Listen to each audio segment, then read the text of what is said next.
Welcome back, Dog fans. Let's put a bow on G-Day from a defensive side of the ball. And then also I'd like to share with you a couple of red flags that we should have a little concern about going into 2026 season. First, let us share some exciting recruiting news on another five-star tight end was just signed by Georgia, Jackson Dollar. He was the number 2 tight end in the nation and should be coming into fall camp 2026. So look for that. I'm not sure how he's going to get time on the field, but we're very, very excited about having Jackson Dollar. Again, he can be used out wide. He can be used attached to the line of scrimmage, but another exciting weapon coming to the Georgia offense.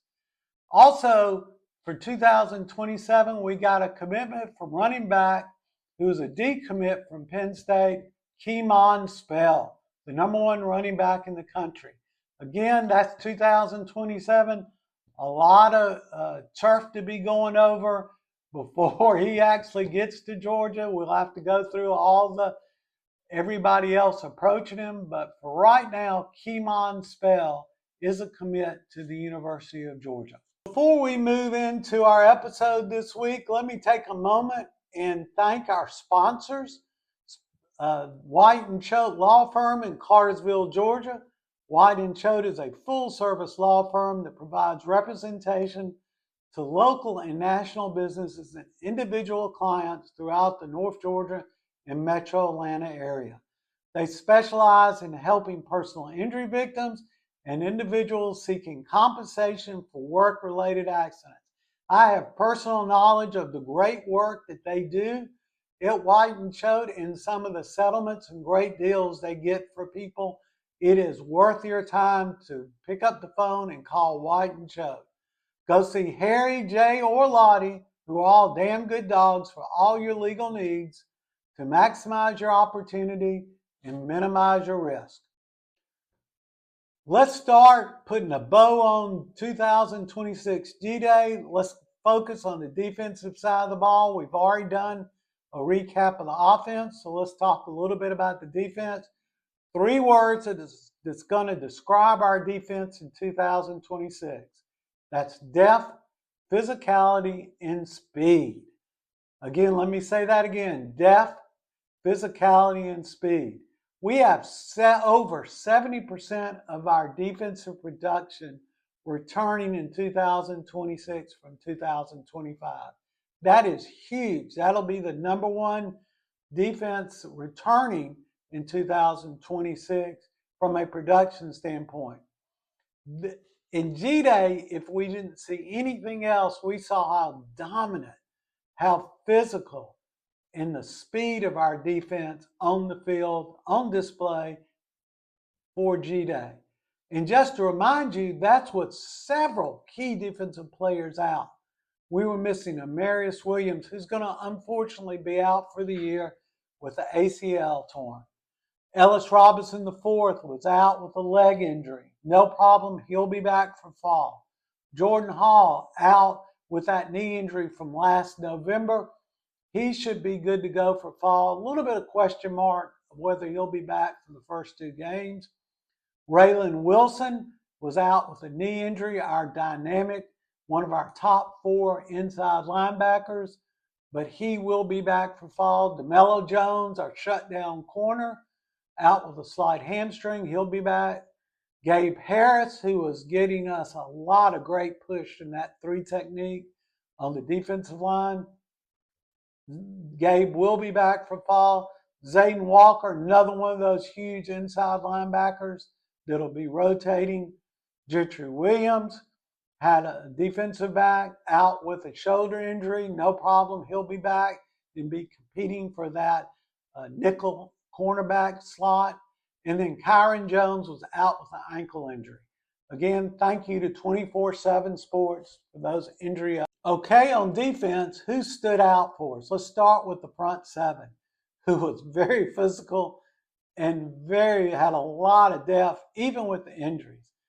First of all, Nnamdi Okabuko on the defensive line was very stout on that inside of the defensive line showed us something there, showed us he could get some push. Kamari Brooks, fresh out of a freshman from North Oconee, outside linebacker, really showed us a lot of speed, flashed a lot during the game.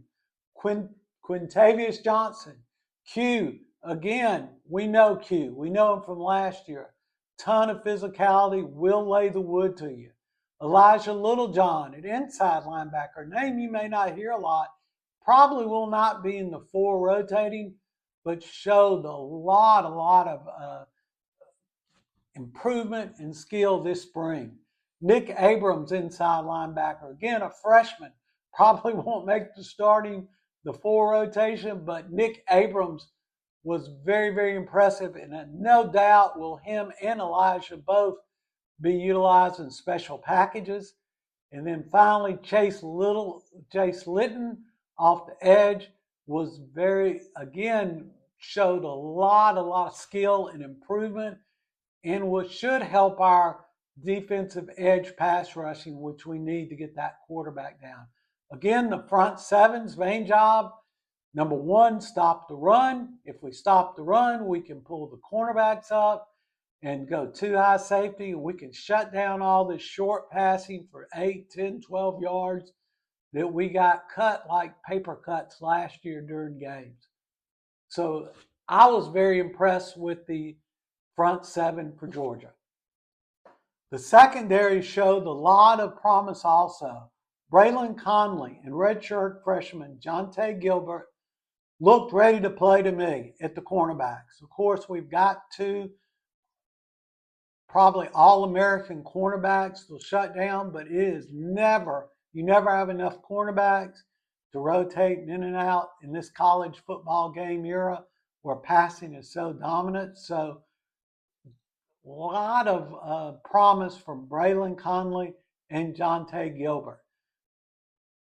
We saw interceptions by Todd Robinson, a freshman from Valdosta, Blake Stewart, a freshman from Woodard County, and Tyreek Green, a freshman from that big program up in Beaufort that keeps turning out 5 stars every single day.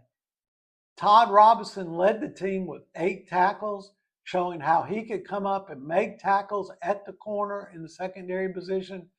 And very impressed with Rayshawn Dinkins. Dink made 5 tackles working at the star position and really is a thumper that can come up and make plays in the backfield also when we need him. Let me go over, though, before we finish, a couple of red flags that we need to be aware of. Our punting was not good during G-Day. We had a 34-yard average. Drew Miller had 2 punts, one for 5 yards and one from 23 out of the 12 punts that were punted that day. It really skewed the average, but Drew is our starting punter for the fall, so there's some concern there. Brett Thorson last year averaged 45.2 punts per punt last year, yards per punt last year, flipping the field numerous times in key situations.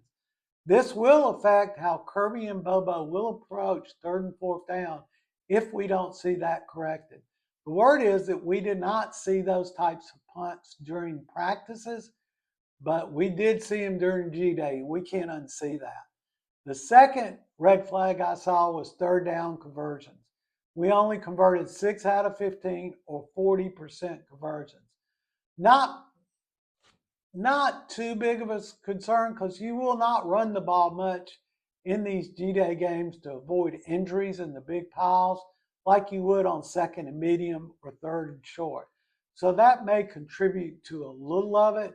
The good news is, flip it around, our defense did get off the field 60% of the time during G-Day, which is so crucial. We saw how that killed us in the Alabama game last year. So those are your 2 red flags to be concerned about: the punting and the offense making 3rd down conversions.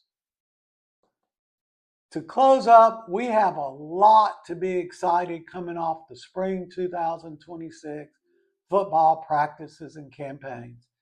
I'm Just could not be more excited about our defense being elite, back where it was in 21 and 22. I'm thrilled with Gunner being back as our quarterback. Again, I will say he'll be one of the top 10 quarterbacks in the country. Our running back room is stocked and loaded. And oh my God, our tight ends just keep getting better, better, and better, even with this new recruit, Jackson Dollar, coming in. So if you're not excited, take this summer. We'll drop some more podcasts going deep into each position's depth charts as we move into the fall practice starting in August. So as always, have a great week and go Dogs.